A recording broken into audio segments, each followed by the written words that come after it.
త్రిముఖ దుర్గాదేవి జ్యోతిష్యాలయం. ప్రేమించిన వారు దూరం కావటం, భార్యాభర్తల మధ్య గొడవలు, విడాకులు, కోర్టు సమస్యలు, స్త్రీ మరియు పురుష వశీకరణ, ధనం మరియు బిజినెస్ సమస్యలు, వివాహం ముడిపడకపోవడం, చెడు ప్రయోగాల నివారణ మొదలగు ఎటువంటి సమస్యలకైనా 100% పరిష్కారం చూపబడును. గురూజీ భవానీరాజు. Cell number 8885647696. నమ్మకంతో ఒక్కసారి కాల్ చేయండి, మీకే తెలుస్తుంది. ఓం శ్రీమాత్రే నమః. ఛానల్లోకి స్వాగతం అండి. మీనరాశి వారు చేయవలసిన పూజ ఒకటి మిగిలిపోయింది, అందుకే లైఫ్ సెటిల్ కావట్లేదు. అయితే మీనరాశి వారు ఎటువంటి ఫలితాలని పొందబోతున్నారు, మీ లైఫ్ సెటిల్ కాకపోవడానికి కారణం ఏమిటి, అలాగే వీరు బాకీపడ్డ పూజ ఏంటి, ఆ పూజ ఏ విధంగా చేయాలి, బాకీపడ్డ పూజని పూర్తి చేసిన తర్వాత మీరు ఎటువంటి ఫలితాలని చూస్తారు అనే వివరాలను కూడా ఈ వీడియోలో మనం తెలుసుకుందాం. కానీ అంతకంటే ముందుగా మీరు కనుక మన ఛానల్ని ఇప్పటి వరకు సబ్స్క్రైబ్ చేసుకోకపోతే సబ్స్క్రైబ్ చేసుకుని పక్కనే వచ్చిన బెల్ ఐకాన్ నొక్కి ఆల్ సెలెక్ట్ చేసుకుంటే మేము ఇలాంటి వీడియోస్ అప్లోడ్ చేయగానే ముందుగా మీకు నోటిఫికేషన్ వస్తుంది. ఇక వివరాల్లోకి వెళ్తే, రాశి చక్రంలో మీనరాశి 12వ రాశి. అయితే మీనరాశికి అధిపతి గురువు. మీనరాశిలో జన్మించిన వారు సన్నగా, పొడవుగా, విశాలమైన నుదురు, పొడవైన ముక్కు కలిగి ఉంటారు. వీరి మనసు చాలా నిర్మలంగా ఉండి నిష్కల్మషమైన మనసుతో కల్లా కపటం లేకుండా మాట్లాడుతూ మిత్రులకు ఉపయోగకరం చేయడానికి ముందుంటారు. మూల నక్షత్రానికి అధిపతి కేతువు. మూల నక్షత్రం వారు ఆచరించవలసిన పరిహారాలు చూసుకున్నట్లయితే, గృహమనందు ఔషధాలను పెంచాలి, రైతులకు మేలు రకం విత్తనాలను దానం చేయాలి, ఔషధ తత్వం గల ఫలాలను మరియు పుష్పాలను బ్రాహ్మణుడికి దానం చేయాలి, పేదలకు ఆయుర్వేద వైద్యాన్ని ఉచితంగా అందించుటకు గాను ఆయుర్వేద వైద్యునికి మరియు వైద్యశాలలకు చేయూతను అందించాలి, కుమారి లేదా కలబంద మొక్కను ఇంటికి వాయువ్య భాగంలో పెంచాలి. మంగళవారాలు శ్రీ సుబ్రహ్మణ్య స్వామికి ఔషధీ మొక్కల ఆకులను, మూలికలను, ఔషధ తత్వం గల పుష్పాలను జలంలో వేసి అట్టి జలంతో స్వామివారిని అభిషేకించాలి. అంతేకాకుండా కేతుగ్రహం అనుకూలం కొరకు కేతువు యొక్క బీజ మంత్రాన్ని ప్రతిరోజులు తప్పకుండా ప్రతి మంగళవారం ప్రత్యేకించి కేతుకాలం యమగండ కాలంలో, అంటే ఉదయం 9 గంటల నుంచి 10 గంటల 30 నిమిషాల మధ్య 19 సార్లు పఠించండి. కేతువు యొక్క అనుగ్రహం కొరకు మంగళవారాల్లో కేతుకాలం యమగండ కాలంలో వినాయకుని ఆలయాలను, పుణ్యక్షేత్రాలను దర్శించాలి. ఆలయంలో కొబ్బరికాయ, అరటిపళ్ళు, పూలు, అగరబత్తి, కర్పూరం వంటివి సమర్పించి కేతువు యొక్క అనుగ్రహం మరియు అనుకూలత కొరకు ప్రార్థించాలి. కానుకలు సమర్పించాలి. వినాయక మంత్రాలు, స్తోత్రాలు పఠించాలి. సంకష్టనాశన గణేశ స్తోత్రం, శ్రీ గణపతి అథర్వ శీర్ష స్తోత్రం పఠించాలి. మంగళవారాల్లో మరియు ప్రతి నెల ఆర్ధ నక్షత్రం ఉన్న రోజులలో ఓం రుద్రాయ నమః మంత్రాన్ని 108 సార్లు పఠించాలి. ప్రత్యేకించి మంగళవారాల్లో, కేతుకాలం యమగండ కాలం సమయంలో మరియు ప్రతి నెల ఆర్ధ నక్షత్రం ఉన్న రోజులలో శివాలయాలకు వెళ్లి శివుని ముందు ఈ మంత్రాన్ని పఠించడం మరింత శుభప్రదం. శివాలయంలో కొబ్బరికాయ, అరటిపళ్ళు, పూలు, అగరబత్తి, కర్పూరం వంటివి సమర్పించి కేతువు యొక్క అనుగ్రహం మరియు అనుకూలత కొరకు ప్రార్థించాలి. కేతుగ్రహం యొక్క అనుగ్రహం కొరకు చేసే ఈ పరిహారం కొంతవరకు కుజగ్రహ దోషాలను కూడా తొలగిస్తుంది. వీధి కుక్కలకు ఆహారం అందివ్వాలి. కొడుకు వరసయ్యే వారిని ప్రేమగా చూసుకోవాలి. నలుపు, తెలుపు రంగులో ఉన్న కంబలిని దానం చేయాలి. దేవాలయాలు నిర్మించడానికి విరాళాలు ఇవ్వాలి. పిచ్చాసుపత్రిలో రోగులకు సహాయం చేయాలి. అనాథ పిల్లలకు చేరదీసి వారికి భోజన సదుపాయాలు కల్పించాలి. ఉలవలతో చేసిన ఆహార పదార్థాలు పేదలకు పంచాలి.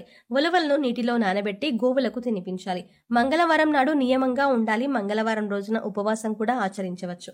కేతువు యొక్క అనుగ్రహం కొరకు మంగళవారాల్లో సాంబ్రాణి, నువ్వుల చెట్టు ఆకులు, మారేడు పట్ట, ఏనుగు దంతం వీటిలో మీకు లభించిన వాటిని నీళ్లలో వేసి కాచి ఈ నీటితో స్నానం చేయాలి. కేతువు యొక్క అనుగ్రహం కొరకు మంగళవారాల్లో వైడూర్యం, నువ్వుల నూనె, శాలువ, కస్తూరి, ఉలువలు, ఎరుపు రంగు లేదా బ్రౌన్ రంగు వస్త్రం మరియు ఆర్థిక విరాళాలు వీటిలో ఏదైనా ఒకటి దేవాలయాలు, ఆలయ పూజారులు, అనాథ శరణాలయాలు మరియు అత్యంత పేదరికంలో ఉన్న వ్యక్తులకు దానం ఇవ్వండి. లేదా మీరు ఇవ్వగలిగినంత ఆర్థిక విరాళం ఆన్లైన్ చెల్లింపు ద్వారా ఏదైనా ప్రసిద్ధ ఆలయానికి పంపండి.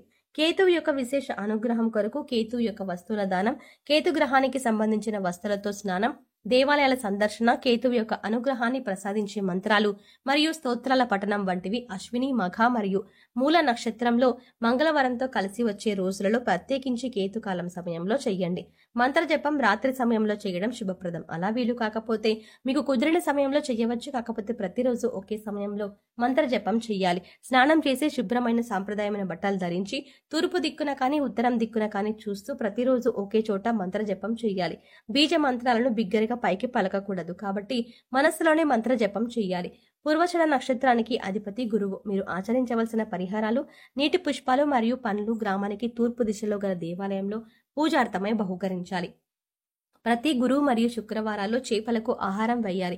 డబ్బులు ఇచ్చి జీవించి ఉన్న చేపలు కొని వాటిని తిరిగి నీటిలో వదిలివేయాలి. అత్తరు మొదలగు సుగంధ ద్రవ్యాలను బ్రాహ్మణుడికి శుక్రవారం నాటు దానం చేయాలి. దేవాలయాలను అగరవత్తులు, ఇతర సుగంధ ద్రవ్యాలు, గులాబీ జలము మరియు విగ్రహాలకు అలంకారానికి కావలసిన సామాగ్రిని కొని ఇవ్వాలి. అలాగే ప్రతి నెల మీ జన్మ నక్షత్రం రోజున మీకు తోచిన ఆహార పదార్థాలు కొని మీ చేతితోనే బీదవారికి ఇవ్వండి. దీంతో మీ సంపద వృద్ధి అవుతుంది. ఆహార పదార్థాలను కొనివ్వడం వీలు కాకపోతే కనీసం 1 డజన్ నాణ్యమైన అరటిపళ్ళైన కొని ఒక నిరుపేదకు ఇవ్వండి.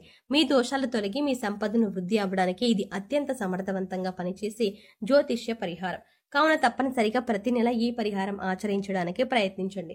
శుక్రగ్రహం వల్ల కష్టాలు రాకుండా ఉండటానికి శుక్రుని అనుగ్రహం వల్ల శుక్రుని యొక్క బీజ మంత్రాన్ని ప్రతిరోజులది తప్పకుండా ప్రతి శుక్రవారం 16 సార్లు పఠించండి. శుక్రవారం రోజు అధిష్టాన దైవం శ్రీ మహాలక్ష్మి అమ్మవారు. శుక్రుని యొక్క అనుగ్రహం కొరకు శుక్రవారం రోజుల్లో అమావాస్య తిథుల్లో శ్రీ మహాలక్ష్మీదేవి అమ్మవారిని పూజించాలి. శుక్రవారం రోజుల్లో శ్రీ మహావిష్ణు సమేత మహాలక్ష్మి ఆలయాలను, పుణ్యక్షేత్రాలను దర్శించాలి. ఆలయంలో కొబ్బరికాయ, అరటిపళ్ళు, పూలు, అగరబత్తి, కర్పూరం వంటివి సమర్పించి శుక్రుని అనుగ్రహం కొరకు ప్రార్థన చేయాలి. శుక్రవారం అమావాస్య తిథుల్లో శ్రీ మహాలక్ష్మి మంత్రాలను, శ్రీ కనకధార స్తోత్రాన్ని, స్త్రీ సూక్తాన్ని పఠించాలి. స్త్రీలను గౌరవించాలి. వివాహం కాని అమ్మాయిలకు త్వరగా వివాహం జరగటానికి సహకరించాలి. బొబ్బర్లతో ఆహార పదార్థాలు చేసి పేదలకు పంచాలి. ఉత్తరాషాఢ నక్షత్రానికి అధిపతి సూర్యుడు. ఏనుగులు మరియు గుర్రాలకు గ్రాసాన్ని సమకూర్చాలి. ఏనుగు మరియు గుర్రబొమ్మను లేదా పటాన్ని దక్షిణ గోడకు తూర్పు వైపు ముఖం ఉండేలాగా అమర్చాలి లేదా తగిలించాలి. శ్రీ సూర్య భగవానుని ఆరాధన వీరికి శుభ ఫలితాలను ఇస్తుంది. వృక్షాలకు మరియు ఇంట్లో గల మొక్కలకు ప్రతినిత్యం తప్పనిసరిగా నీళ్లు పోయాలి. ఏనుగులకు అరటి పండ్లను తినిపించాలి. గోధుమలు, బెల్లం, మంచినెయ్యితో వండిన పాయసాన్ని శివుడికి నివేదన చేసి స్వీకరించాలి. అంతేకాకుండా సూర్యుని అనుగ్రహం కొరకు సూర్య బీజ మంత్రాన్ని ప్రతిరోజు లేదా తప్పకుండా ప్రతి ఆదివారం 7 సార్లు పఠించండి. సూర్యుని అనుగ్రహం కొరకు శివాలయాలను, శివుని పుణ్యక్షేత్రాలను ఆదివారాలు దర్శించండి. కొబ్బరికాయలు, అరటిపండ్లు, పూలు, అగరబత్తిలు, కర్పూరం మొదలైన వాటిని దేవాలయాల్లో సమర్పించి సూర్యగ్రహ అనుగ్రహం కోసం ప్రార్థించండి. సూర్యుని అనుగ్రహం కొరకు సూర్య నమస్కారాలు చేయండి. సూర్యుని అనుగ్రహం కొరకు ప్రతి ఆదివారం శివుని మంత్రాలు, రుద్ర మంత్రాలు, శ్రీ ఆదిత్య హృదయ స్తోత్రం మరియు శ్రీ రుద్రాష్టకం తప్పకుండా పఠించండి. సూర్యుని అనుగ్రహం కొరకు ఆదివారాల్లో కుంకుమ పువ్వు, రక్తచందనం, మనిషిల, ఏలకులు, దేవదారు, వట్టివేలు, యష్టిమధుకం, ఎర్ర పుష్పాలు, ఎర్ర గన్నేరు పువ్వులు, వీటిలో మీకు లభించిన వాటిని నీళ్ళలో వేసి కాచి ఈ నీటితో స్నానం చేయాలి. ఆదివారాల్లో ఎరుపు మరియు కాషాయ రంగు దుస్తులను ధరించాలి. సూర్యుని అనుగ్రహం కొరకు శుభతిథి ఉన్న ఆదివారాల్లో గోధుమలు, బెల్లం, కండ చక్కెర, కంచు రాగి, రక్తచందనం, పద్మాలు మరియు ఆర్థిక విరళాలు వీటిలో ఏదైనా ఒకటి దేవాలయాలు, ఆలయ పూజారులు, అనాథ శరణాలయాలు మరియు అత్యంత పేదరికంలో ఉన్న వ్యక్తులకు దానం ఇవ్వండి. లేదా మీరు ఇవ్వగలిగినంత ఆర్థిక విరాళం ఆన్లైన్ చెల్లింపు ద్వారా ఏదైనా ప్రసిద్ధ ఆలయానికి పంపండి. సో చూసారు కదండి, మీనరాశి వారికి కెరీర్లో అభివృద్ధి పొందడానికి, అలాగే మీరు తలపెట్టిన ప్రతి పని పూర్తి అవ్వడానికి, ప్రతి విషయంలో ముందుండడానికి మీనరాశి వారు ఏ పూజ చేయాలి, మీనరాశి వారు బాకీ పడ్డ పూజ ఏంటి, ఆ పూజ ఎలా చేసుకోవాలి అనే అంశాలను ఈ వీడియోలో మనం వివరంగా తెలుసుకున్నాం కదా. ఈ వీడియో మీకు నచ్చినట్టయితే లైక్ చేసి మీ ఫ్రెండ్స్ అండ్ ఫ్యామిలీ మెంబర్స్లో మీనరాశి వారు ఎవరైనా ఉంటే వారితో మర్చిపోకుండా ఈ వీడియోని షేర్ చేసుకోండి. కానీ అంతకంటే ముందుగా మీరు కనుక ఇప్పటి వరకు మన ఛానల్ని ఇంకా సబ్స్క్రైబ్ చేసుకోకపోతే వెంటనే సబ్స్క్రైబ్ చేసుకొని పక్కనే ఉన్న బెల్ ఐకాన్ క్లిక్ చేసి అందులో ఆల్ సెలెక్ట్ చేసుకుంటే మేము ఇలాంటి వీడియోస్ అప్లోడ్ చేయగానే ముందుగా మీకు నోటిఫికేషన్ అందుతుంది. మరో చక్కటి వీడియోతో మళ్ళీ కలుద్దామండి. ఓం శ్రీమాత్రే నమః.